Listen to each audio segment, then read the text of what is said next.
दीपक दीपक आज के election commission के प्रेस कॉन्फ्रेंस की 5 बड़ी बातें, इन तारीखों के अनाउंसमेंट की 5 बड़ी बातें आपके हिसाब से क्या हैं दीपक? इंतजार कर रहे थे इलेक्शन का, तो इलेक्शन डिक्लेयर हो गया। और इलेक्शन क्यों डिक्लेयर लेट हुआ उसकी चर्चा में पड़ने से बाद तो लोग अभी ये सोचने लगे कि इलेक्शन कब है। खास करके मानक देखने की बात यह है कि गुजरात 4 जोन में बटा हुआ है, सौराष्ट्र, दक्षिण गुजरात, उत्तर गुजरात और मध्य गुजरात। तो सौराष्ट्र और दक्षिण गुजरात का चुनाव 1 दिसंबर को है 89 सीट्स का, और दक्षिण अपने उत्तर गुजरात और मध्य गुजरात का चुनाव है 5 दिसंबर को। तो खास करके इस टाइम पहली बार त्रिपाखिया जंग देखने को मिल रहा है मानक। पहले बार जब दूसरी पार्टियां बनी थी, या तो कांग्रेस में से बनी थी या भाजपा में से बनी थी, आम आदमी पार्टी इंडिपेंडेंट लड़ने आई है, तो काफी मुकाबला रोचक हो गया है। बाहर के लोगों, जैसे कि आप दिल्ली में बैठे हैं, दूसरे स्टेट के लोगों को बहुत ही दिलचस्पी है कि आम आदमी पार्टी क्या करेगी। आम आदमी पार्टी सोशल मीडिया और मीडिया में बहुत देखने को मिल रही है। 2017 के मुकाबले इस टाइम फाइट अच्छी तरह से लड़ रही है। तो क्या वो नंबर 2 पे आएगी या नंबर 3 पे आएगी? मेरे हिसाब से कैंडिडेट्स का ऐलान सारी पार्टियों का हो जाएगा, तब पता चलेगा। आम आदमी पार्टी ने एडी चोटी का जोर दिखाया है। कांग्रेस इस टाइम एग्रेसिवली नहीं दिख रही है। कांग्रेस के लीडरों का कहना है कि हमने इस टाइम रणनीति बदली हुई है, हम पर्दे के पीछे अपनी स्ट्रांगनेस को मजबूताई में तब्दील कर रहे हैं। तो मुकाबला रोचक हो गया है। काउंटडाउन आज से शुरू हो गया है। बहुत ही कम समय है मानक, ये भी समझना पड़ेगा।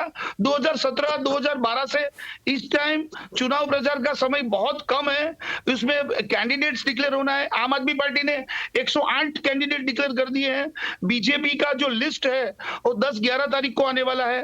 कांग्रेस का भी उसी दिनों में आने वाला है। तो आप समझ सकते हैं कि प्रत्याशियों को इस टाइम प्रचार के लिए बहुत ही कम समय मिलने वाला है। और खास करके अभी ठंड के दिनों शुरू हो रहे हैं, तो लेट नाइट तक प्रचार हो पाएगा नहीं पाएगा वो भी एक सवाल है। लेकिन एक बात बिल्कुल क्लियर है कि गुजरात का जो जंग है वो बिल्कुल रोमांचक हो गया है। ओके, अब सुकेश, आज जब तारीखों का ऐलान हुआ है तो यह चर्चा हर बार होती है जब भी इलेक्शन की डेट्स आती हैं।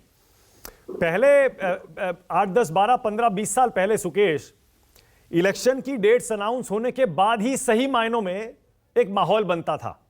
लेकिन यहां हम देखते हैं सोशल मीडिया की वजह से चुनाव से 6 महीना पहले, 8 महीना पहले, साल भर पहले माहौल बनना शुरू हो जाता है, नेताओं के दौरे शुरू हो जाते हैं।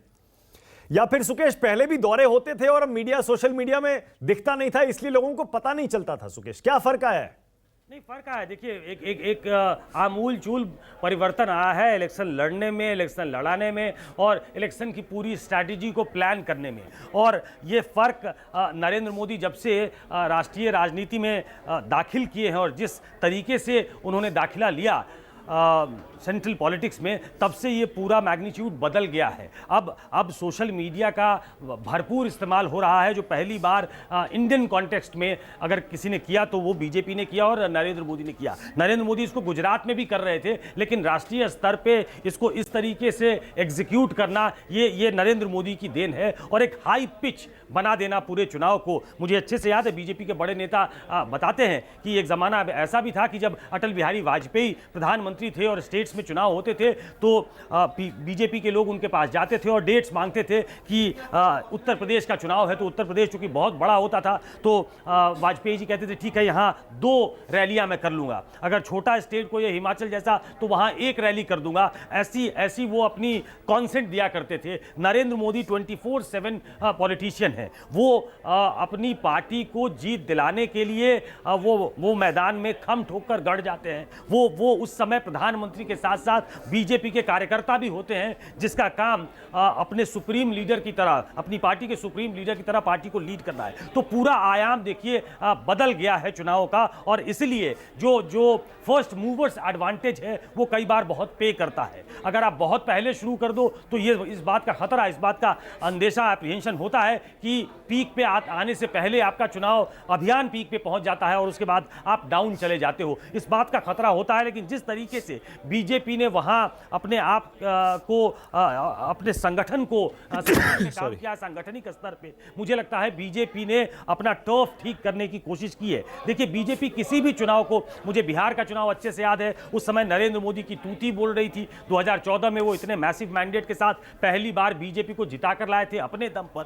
उस समय भी 2015 का चुनाव हुआ तो उन्होंने 40 से ज्यादा रैलियां की, क्योंकि नीतीश कुमार और उनके संबंध खत्म हो चुके थे। वो आरजेडी और जेडीयू कंबाइन के खिलाफ लड़ रहे थे। उन्हें इस बात का अंदेशा था कि चुनाव हो सकता है हार भी जाएं, और उसके बाद भी जहां जहां चुनाव प्रचार करने की जरूरत हुई वो झारखंड हार गए, हरियाणा में उनको बहुमत नहीं मिला, लेकिन वो 100% देना चाहते हैं। तो चुनाव का जो आयाम है और लड़ने का जो तरीका है वो बदल गया है। बहुत कट थ्रोट कॉम्पिटिशन है, बहुत कॉम्पिटिटिव पॉलिटिक्स है, और ऐसे में जो पर्सनल एक्रीमनी है वो भी सामने आती है जब आप चुनाव प्रचार देखते हैं। तो चुनाव लड़ने का तरीका बदल चुका है। चुनाव को एक स्ट्रैटेजी जो है उसके बनाने के लिए अब कंपनियां हायर की जाती हैं। अभी भी चाहे तीनों पार्टियां, कांग्रेस हो, आम आदमी पार्टी हो, बीजेपी हो, मैं जानता हूं व्यक्तिगत स्तर पे कि कई लेवल की जो है वो के सर्वे कराए जा रहे हैं। हर दिन सर्वे हो रहे हैं, हर दिन ग्राफ पता चलता है कि हम कहाँ ठीक है कहाँ नहीं है। तो ऐसे में जो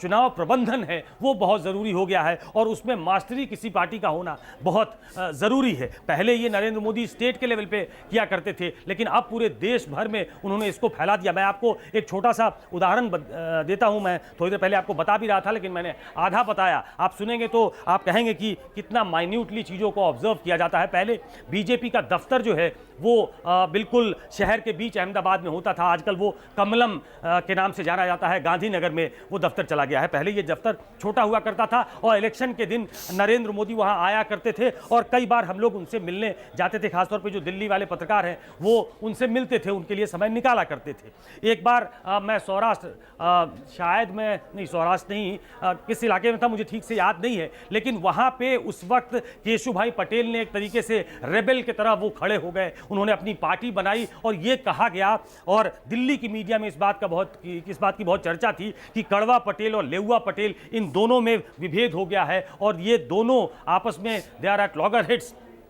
मेरे ख्याल से केशुभाई पटेल जो है वो लेउआ पटेल है, और वो खिलाफ जाएंगे बीजेपी के, ये चर्चा होने लगी थी। मैं टेलीविज़न का काम आप जानते हैं, जब रिपोर्टर ग्राउंड पे होता है तो दोपहर के बाद धीरे धीरे वो टेलीविज़न पे कम दिखता है, और जो एनालिस्ट हैं, जो विश्लेषक हैं, वो टेलीविज़न पे आ जाते हैं। तो हम लोगों को मौका मिला, और उस मौके का फ़ायदा उठाते हुए मैं करीब 50 ऐसे बूथों पे गया, मानक, जहां सिर्फ पटेल वोटर्स थे। मैं घूमकर सिर्फ देखना चाहता था बिना कैमरे के कि मैं जरा ट्रेंड देखूं कि क्या है।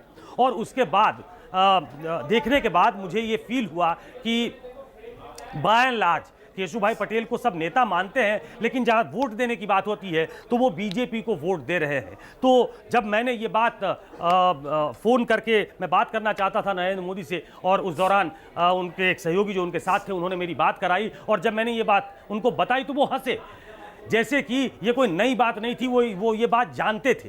तो जिस तरीके का वो उनका इंटरपर्सनल रिलेशन है गुजरात में, खास तौर पे इतने लोगों को, इतने कार्यकर्ताओं को वो व्यक्तिगत तौर पे जानते हैं, तो वो फीडबैक लेते रहते हैं हर जगह से। तो इस लेवल का चुनाव वो गुजरात में 2007 और 12 के दौरान लड़ा करते थे कि बहुत माइन्यूट ऑब्जर्व किया करते थे, और जहां लूप होल है उसको भरने की कोशिश करते थे। तो ऐसी कोई पार्टी जब आपके सामने मैदान में हो, तो चाहे वो कांग्रेस पार्टी हो, जिसका मैं बार बार कह रहा हूं कि एक बड़ा स्ट्रांग वोट बैंक है, एक बेस बहुत ज़्यादा है, एक ज़माने में उसका मुकाबला करना बहुत मुश्किल हुआ करता था। तो आपको उस तरीके से कट थ्रोट कॉम्पिटिशन में आने के लिए, कॉम्पिटिटिव पॉलिटिक्स में आने के लिए उसी लेवल की एक तरीके से जिगर दिखाना पड़ेगा, तब आप जाकर बीजेपी का मुकाबला कर पाते हैं। क्योंकि मुद्दे बहुत सारे हैं। 27 सालों में अगर आप अच्छा भी काम करते हैं तब भी आपके खिलाफ एक एंटी इनकम्बेंसी होती है, और पिछली बार के चुनाव ने यह दिखाया कि एक रूरल डिस्ट्रेस है जिसको पॉलिटिकल डिविडेंड के तौर पे इस्तेमाल किया जा सकता है, उसको हार्वेस्ट किया जा सकता है। कांग्रेस वो करने में कामयाब नहीं रही। क्या वो इस बार कर पाएगी, या इस बार आम आदमी पार्टी की एंट्री उसको ये करने से रोक देगी? इसलिए मैं कहता हूं कि इस बार का चुनाव बहुत सालों के बाद गुजरात का मैं इंटरेस्टिंग चुनाव देखता हूं, जिसके ट्रेंड ये बताएंगे कि राजनीति किस तरफ जा रही है। बिल्कुल सही है। नमस्कार, मैं हूं मानक गुप्ता। अगर आपको हमारा ये वीडियो पसंद आया हो तो इसे लाइक और शेयर जरूर करें, और हां, हमें सब्सक्राइब और फॉलो करना ना भूलें ताकि आप देश और दुनिया की कोई खबर मिस ना करें। तो जुड़े रहिए हमारे साथ और देखते रहिए न्यूज़ 24।